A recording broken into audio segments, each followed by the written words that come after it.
President Trump continues to condemn NFL players who kneel during the national anthem. We'll hear the USC athletic director's take coming up. And emotions are running high as Puerto Ricans continue to struggle after Hurricane Maria. We'll speak with students' families next. And plans to delay Greek recruitment are in the works, but student leaders say they're getting mixed messages from the university. We'll have the details coming up. Annenberg TV News is next.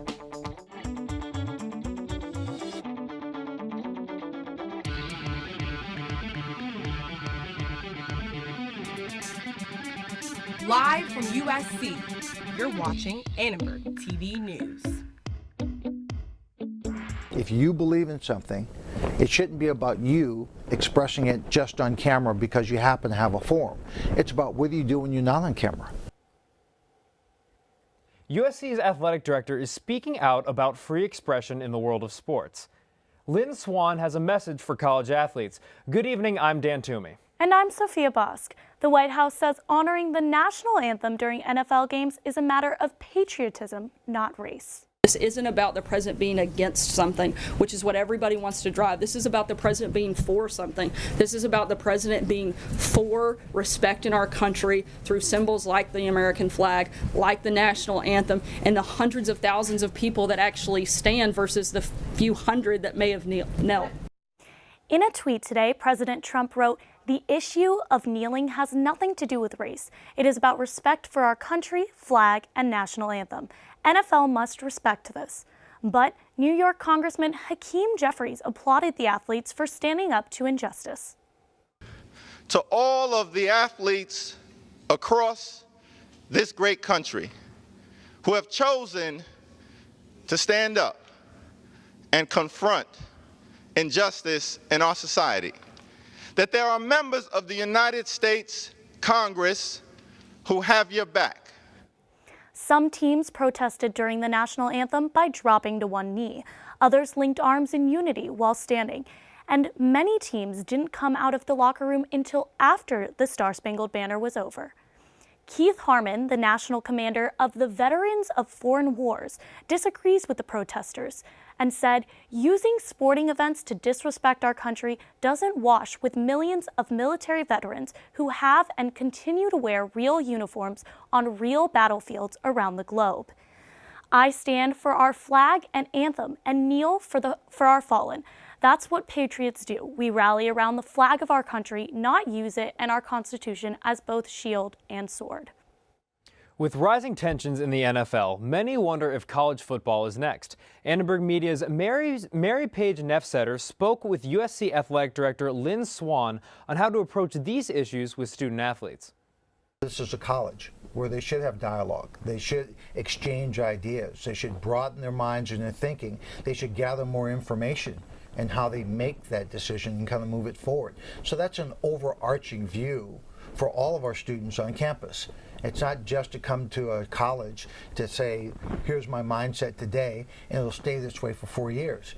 This is your mindset today. All right, here's someone else's viewpoint. Have an exchange, have a dialogue. Be open to ideas, new ideas and points of views. Gather more information and facts, then make a decision. But Mary, the most important thing to me is not that an athlete will take a position and do something on camera during a football game or a basketball game.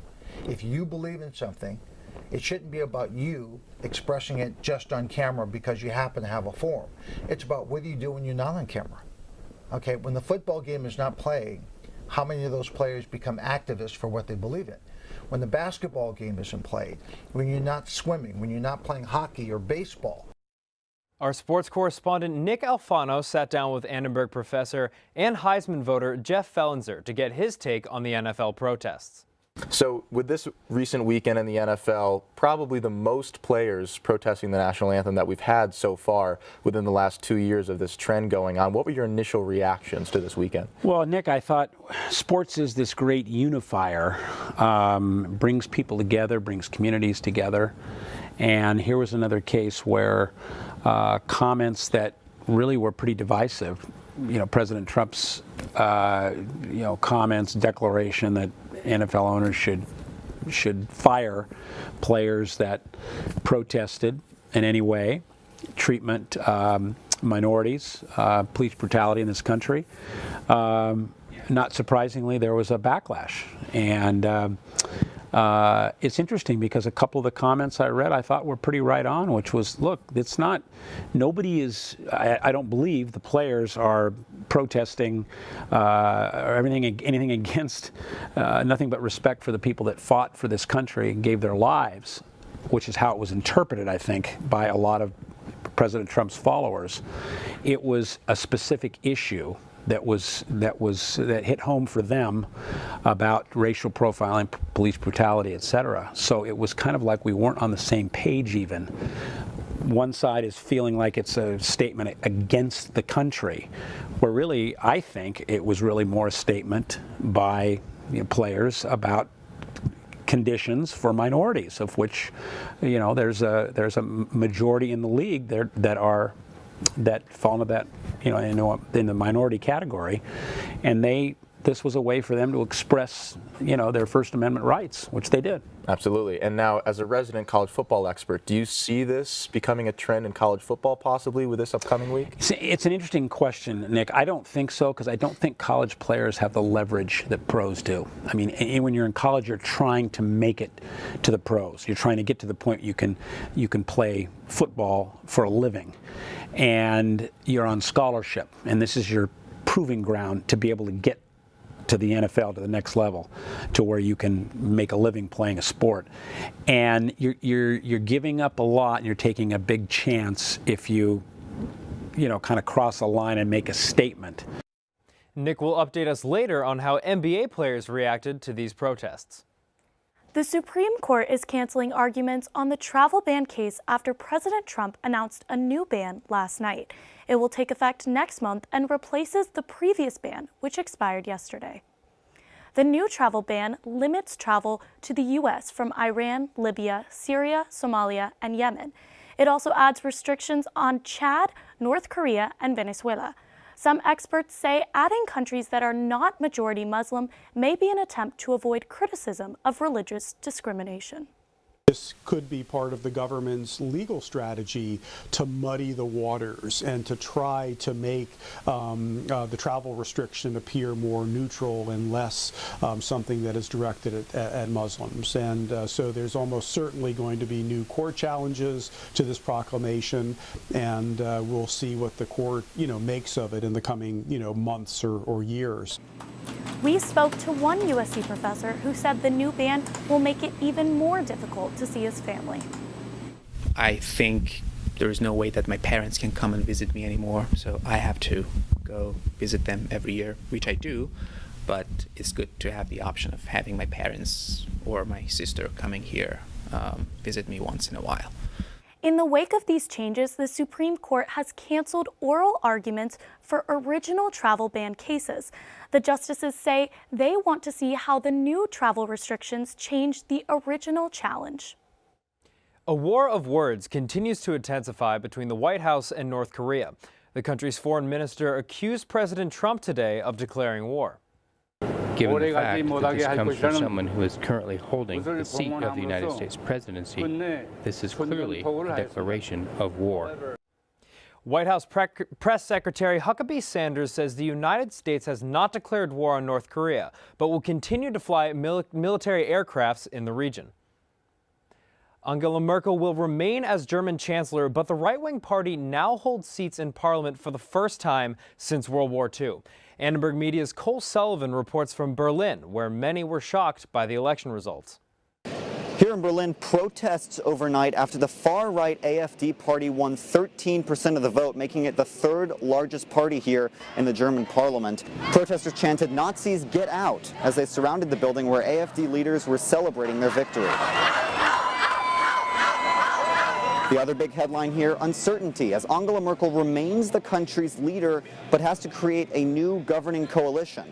And even her supporters say that's going to be hard. It's going to be a challenge, but it's also going to be very, very interesting, because for years people wouldn't have thought this would be possible. But now, this might be a chance also to get back those voters who were not happy. With the 3 separate parties, this is a coalition that hasn't been tested before on the national level and is likely going to take weeks of negotiations before coming together to begin to form. For USC Annenberg Media, I'm Cole Sullivan in Berlin. Some USC students have finally been able to reach family members in Puerto Rico. They told Annenberg Media about the damage from Hurricane Maria and what their friends and relatives are doing to start to rebuild. There is still no electricity or clean water, and USC students say they feel powerless being so far away from family. In my high school, they just kept like doing school, like they're just going outside, doing class outside. The teachers are getting bonuses because it's like so hard to get to school. And the airport is not working for commercial flight because they want to prioritize for flights that are supporting, like the government of New York and Florida sent airplanes with supplies to Puerto Rico. Like restaurants have opened, serving like food for free, some supermarkets as well. So they're like giving each other a hand because we're all going through very difficult times. Lamari feels proud of how people in Puerto Rico are helping each other out. She says USC students have started raising money to help hurricane victims. Their goals are to raise $1,000. And fall rush here at USC could be a thing of the past. We'll have more details on that next. And California officially has a state dinosaur. Find out why the dino is so unique to our region. And students of the University of California continued their protests. We'll hear why the school's free week speech was canceled.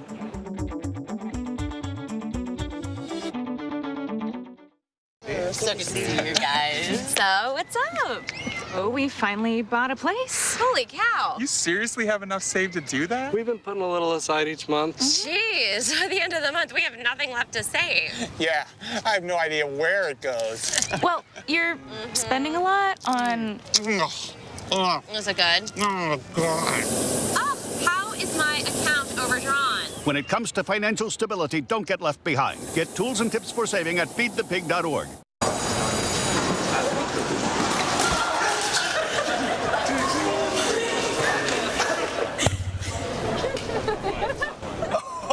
That's low. That's low. Look, he's blushing.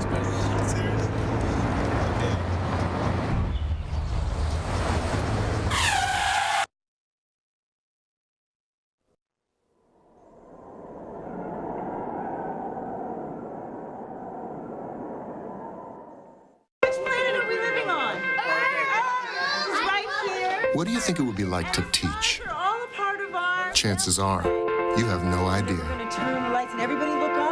Teachers today are breaking down obstacles, finding innovative ways to instill old lessons, proving that greatness can be found in everyday places, and that you don't need to be famous to be unforgettable.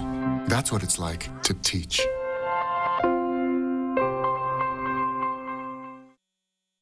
Students are waiting to learn whether Greek recruiting will be postponed to later on this year. And to the spring semester, Annenberg Media's Brittany Hope talked with student leaders who say they're getting mixed messages from the administration about what will happen. Recruitment for sororities and fraternities could change under a new proposal by the administration. Potential rushees would need a 2.5 USC GPA and 12 completed units of coursework at USC, making first semester freshmen ineligible to rush.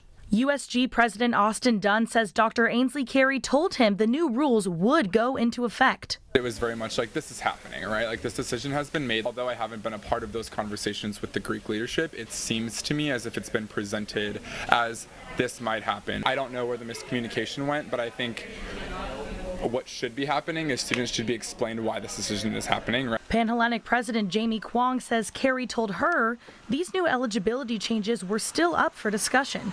What he brought up was a proposal to start talking about a potential change in the eligibility for new students going through recruitment. The decision has not been been made. The Interfraternity Council is concerned about the impact deferring recruitment would have on its chapters. It would really, really hurt a lot of the houses in our council, and we definitely see a huge downsizing in the next couple of years as a result.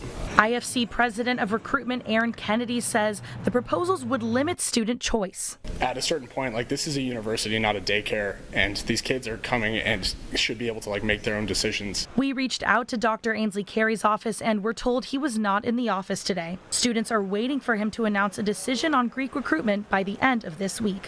For Annenberg Media, I'm Brittany Hope.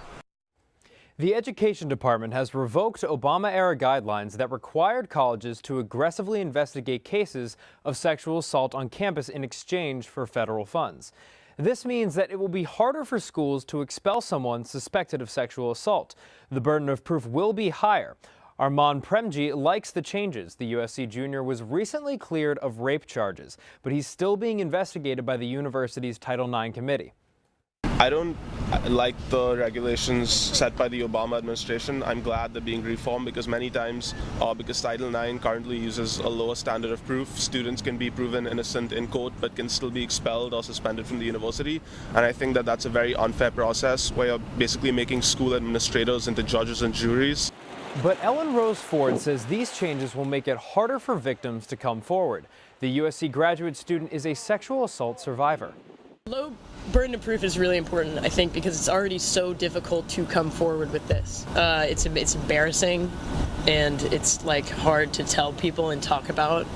That is enough of a burden.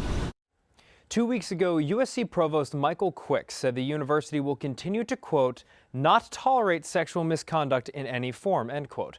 The university has yet to comment on the latest changes.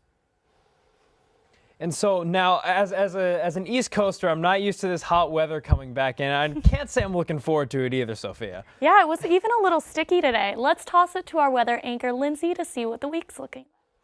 Thanks, guys. That's right. It may technically be fall, but LA's having none of it. Let's take a look at our current conditions. It's 82 degrees out, which feels like summer out there in Los Angeles. Not going to be too humid this week, but the heat is going to steadily increase as we move on. Let's see what it's like in the desert. As you can see, as always, pretty warm in Palm Springs. It's going to start getting a little bit cooler in the mountains, though. They just had their first snow day. They don't expect it to continue, but it might be a really great season. Moving up to the valley, pretty warm in the valley, even really hot near the coast. Still time to go to the beach if you haven't yet this summer. Moving down closer to USC, as I said, it's going to get a little bit warmer throughout the week. Still can wear those dresses and shorts if you want to. Now taking a look at the 5-day forecast, it's going to steadily get warmer throughout the week, going to be high 80s, low 90s moving into the weekend. Expect this to continue for the next few weeks. California now has a state dinosaur. Governor Jerry Brown signed a bill Saturday giving the honor to Agustinolophus maurici. Fossils of the duck-billed dinosaur have only ever been found in California. The Natural History Museum highlighted the creature at the second annual Dino Fest this weekend. Rare specimens were on display and a live band sang songs about science. The museum houses the fossilized head and tail of the 66-million-year-old herbivore. California isn't the first. 7 other states and the District of Columbia already have a state dinosaur. All right, well, thank you very much for the update, Lindsay. Great to hear from you as always. Protests continued again today at UC Berkeley despite the cancellation of Free Speech Week. Annenberg Media's Sonika Bargo tells us what started the controversy. Conservative personality Milo Yiannopoulos was supposed to speak at the Free Speech Week at UC Berkeley. The event was eventually canceled, but Yiannopoulos came to campus anyway, sparking protests by students on both sides of the political aisle. Immigrants are here to stay! A conservative student group planned the Free Speech Week. The group has filed a civil rights complaint against UC Berkeley, saying the university made it difficult for them to have their event, violating their right to free speech. First Amendment expert Michael Overing says that students are entitled to their constitutional rights. The obligation of the university is to provide them with a space for that. USC does have a free speech zone. It's right here in front of Tommy Trojan.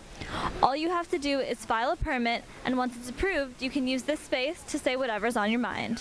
What one person might consider controversial, another person might not. USG President Austin Dunn says diversity of thought is important. We never want to promote different acts of like hate speech or whatever that may be on campus, but also allowing students the liberty and freedom to bring who they feel should be brought to campus. Milo Yiannopoulos is also scheduled to speak at Cal State Fullerton next month. A petition to block the speech has over 5,000 signatures. But the president of the CSUF College Republicans says inviting controversial speakers is important. We need to be really open to having those conversations, however tough or great or exciting they may be. At USC, Dunn says what is most important is that students feel supported no matter what the issue. For Annenberg Media, I'm Sonica Bargo.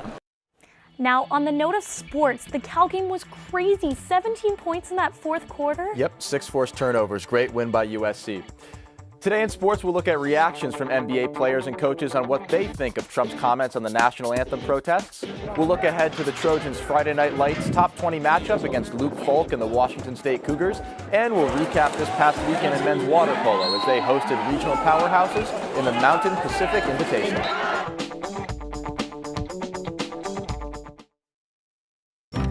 If you store your guns properly, I'll feel safer when I'm playing outside. Safer when walking home. I won't have to tell so many family members. I'm sorry. I won't hear as many scary stories. And I won't have to tell my kids this isn't a drill. Please. Please, do it for us. Your family, friends, and neighbors are all counting on you. Never let your gun get into the wrong hands. Remember, always, lock it up. Visit ncpc.org.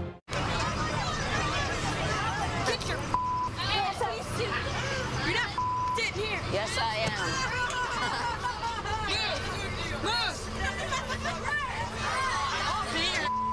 Give it to him hard. No.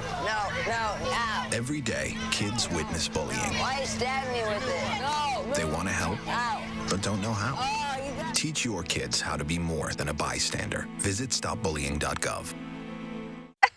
To Maddie, congrats on paying off all those student loans. Finally, right? How'd you manage that anyway? I started tracking my spending, changed a couple of habits. Wow. I'm kind of living paycheck to paycheck right now. I don't even know how I'm doing it. Well, have you tried saving a little? I want to, but where's that money going to come from? Bill collectors, they're the worst. Am I right?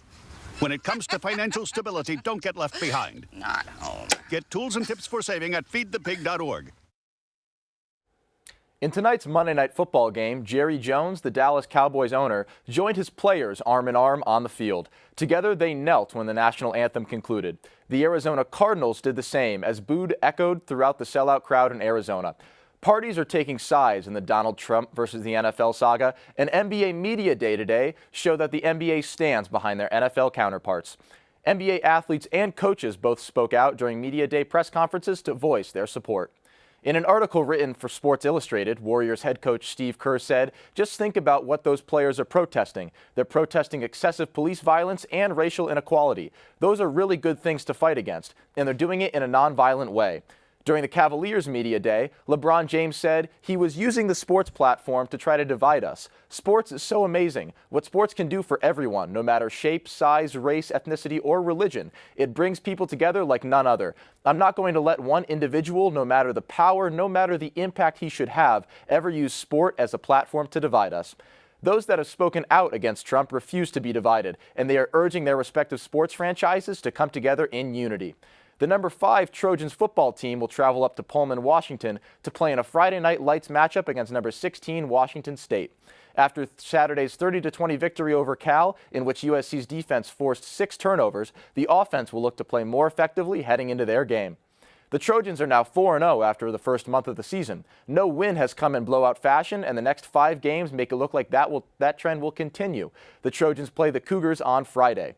After 2 consecutive road games, USC hosts Oregon State and Utah in the Coliseum before heading back on the road at rival Notre Dame and Pac-12 foe Arizona State. With a crucial month upcoming for the Trojans, sports correspondent Julia Poe tells us what key player needs to improve their play for USC to make a real title push. Thanks, Nick. Last season, Darnold stole the spotlight with his debut at starting quarterback. But despite all the preseason hype, the Heisman contestant has struggled so far this season. After his 4 starts of last season, Darnold has shocked college football fans across the country by racking up an impressive 1,198 passing yards and 11 touchdowns. He had also rushed for an additional 125 yards, giving him the well-known reputation as a scrambling quarterback. This year, however, Darnold has put up similarly solid numbers in some areas of his game, throwing for 1,225 yards and 9 touchdowns. But perhaps the most striking hole in his play has come on the ground, where Darnold has rushed for a net 0 yards this season. That's right, 0. Nationally, Darnold isn't quite stacking up. He's ranked number 16 in passing yards and number 21 in passing percentage, trailing fellow Heisman contestants such as UCLA's Josh Rosen and Oklahoma's Baker Mayfield. His overall quarterback ranking has dropped to number 43 nationally. There's only one stat where Darnold leads the country: interceptions, where he is tied for a number 3 ranking with 9 so far on the season. Now, before the season, Darnold was the first to say that he was focused less on the Heisman and more on the playoffs. But a lackluster start to the season from the team's star doesn't bode well for the Trojans as they head into their second straight road game against number 16 Washington State this weekend. Back to you, Nick. Thank you, Julia. USC men's water polo took an undefeated record into the Mountain Pacific Invitational this weekend. After wins over San Jose State and UC Irvine, the Trojans came from behind against the number 3 Stanford Cardinal to win 11-10 and reach the final against number 4 UCLA. Down 3 with 4 minutes to go in the fourth period, the Trojans closed the deficit to 1 with 1:30 left. After a power backhand from USC's Lachlan Edwards hit the post, UCLA grabbed the ball and scored again as time expired. Men's water polo plays California Baptist and Fresno Pacific in the Lancer Invitational this Friday and will travel to Malibu to take on Pepperdine this Saturday. Back to you guys. Thanks very much, Nick. And Ground Zero Coffee House is back. Find out what's happening tonight when we come back. Listen to me. I am captain of the track team. And if I'm late, she doesn't really think she's going to get out of here, does she? Be nice. She's new. Hello, is anyone there? Ugh! Wow. Even from our standards, you look awful. Oh, sweetie, what happened? Me? My friend Becky got to talk to this super cute boy, and I tried to act like I wasn't jealous, but I so totally was. And then out of nowhere, this concrete barrier just popped up. Maybe it was a semi. You mean you were driving? Yeah. I mean, I know the whole eyes on the road thing, but this was a super important text. Maybe you have to know, Becky. Texting? Great.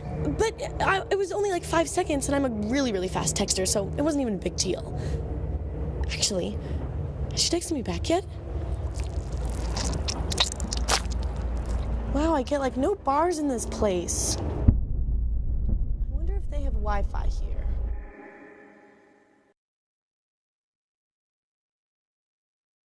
So, I got this new family, and I don't know what it is about this one, but she can't seem to put down that toy all day long. Tap, tap, tap, tap. Oh, and she even talks to it. She talks to that more than she talks to him. What's up, bro? Nice shirt. Who's she talking to? Her mom? She talks to her mom a lot. Ground Zero is back open at USC, but don't get ready to order your favorite milkshakes just yet. The coffee shop's first open mic night of the semester is tonight. Students can perform on stage, but the cafe is closed all year. And you know what, Nick, especially looking for sports, going to see that quarterback matchup tonight against Washington State. After this weekend, I'm really excited to see what the Trojans have in store. Absolutely. Luke Falk is a great quarterback. He's a senior up in Washington State, coached by awesome coach Mike Leach. Should be a great matchup. Absolutely. And, you know, especially with Ground Zero, if we're staying on that topic as well, I'm so disappointed I'm not getting my milkshake anymore. That's the only thing I looked forward to. Oh, the mint milkshake was so great. Thanks for watching Annenberg TV News from everyone at Annenberg Media. I'm Dan Toomey. And I'm Sophia Bosk. You can watch us on the web at uscannenbergmedia.com. Good night.